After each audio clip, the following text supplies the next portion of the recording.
अस्सलाम वालेकुम दोस्तों आज हम आप लोगों को कब्रिस्तान में शर्त लगाने का भयानक नतीजा एक खौफनाक सच्ची कहानी सुनाने वाले हैं। वीडियो शुरू करने से पहले आप सब दोस्तों से ये रिक्वेस्ट है कि हमारे चैनल को सब्सक्राइब कर लें।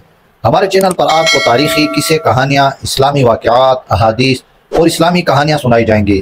तो वीडियो शुरू करते हैं। आज मैं आपको जो कहानी सुनाने जा रहा हूँ ये हकीकत है और इस कहानी में कब्रिस्तान में शर्त लगाने का नतीजा देख लें।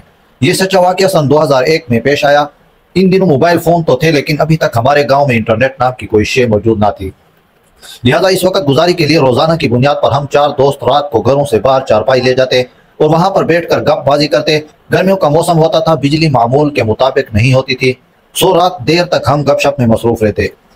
एक दिन हमारी बात जिन्नात के वाक़यात पर होने लगी कि फलां बुजुर्ग घोड़े पर सवार रात गए गाँव वापस लौट रहे थे। उन्हें एक बकरी मिली।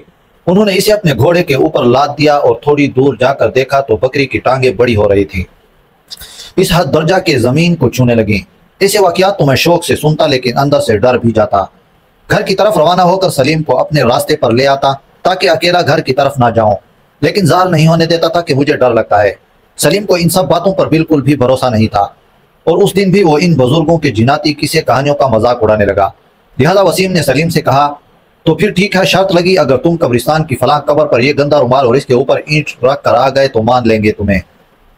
सलीम बोला, अगर रख आया तो फिर हम मान लेंगे ये सब कुछ नहीं होता और तुम शहर में जिस होटल का नाम लोगे वहां खाना खिलाएंगे। वसीम ने जज्ब के आलम में जवाब दिया।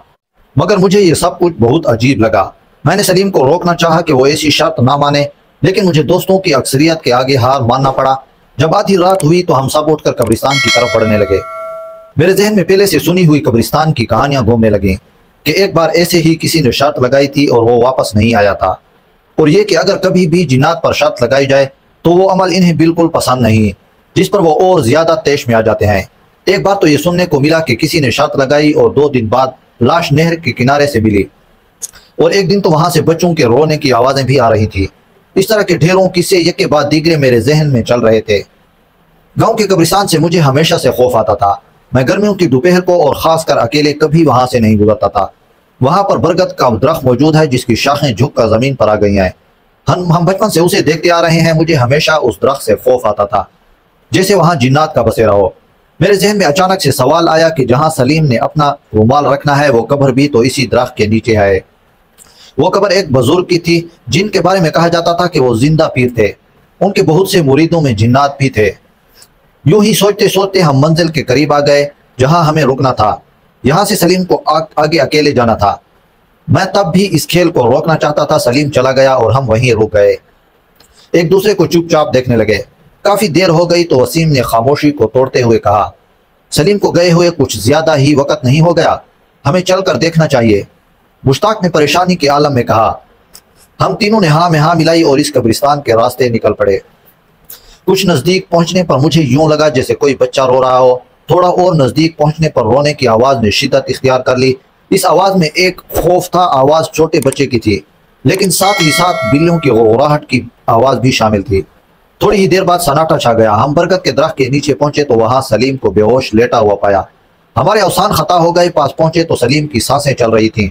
हमने फौरन उसे उठाया और वापस आ गए। अस्पताल में 3 दिन उसका इलाज होता रहा। पीरों के चक्कर भी काटे लेकिन हालत जूं की त्यों रही। उसकी आवाज नहीं निकल रही थी। वो बोलना चाहता तो मुश्किल अपने होठों को एक कोने में ले जाकर कहता, शर्त। उसे नींद नहीं आती थी। 24 घंटे आंखें खुले रहती। अक्सर औकात उसके जिस्म में दर्द उठता लेकिन वो चीख नहीं सकता था। सिर्फ आंखों से आंसू निकलते रहते और मुंह से झाग। यूं ही 10 दिन गुजर गए। वो जागता रहा, आंखों से आंसू बहाता रहा और फिर वो एक दिन इसी हालत में अल्लाह ताला को प्यारा हो गया। ये उसके कुल वाले दिन की बात है। हम तीनों जब दुआ करके उसके घर से बाहर निकले तो हमारी नजर उसके घर के दीवार पर पड़ी जिस पर वही गंदा रुमाल धरा पड़ा था जो सलीम कब्र पर रखने गया था। उसे देखकर हम दहशत ज़दा रह गए।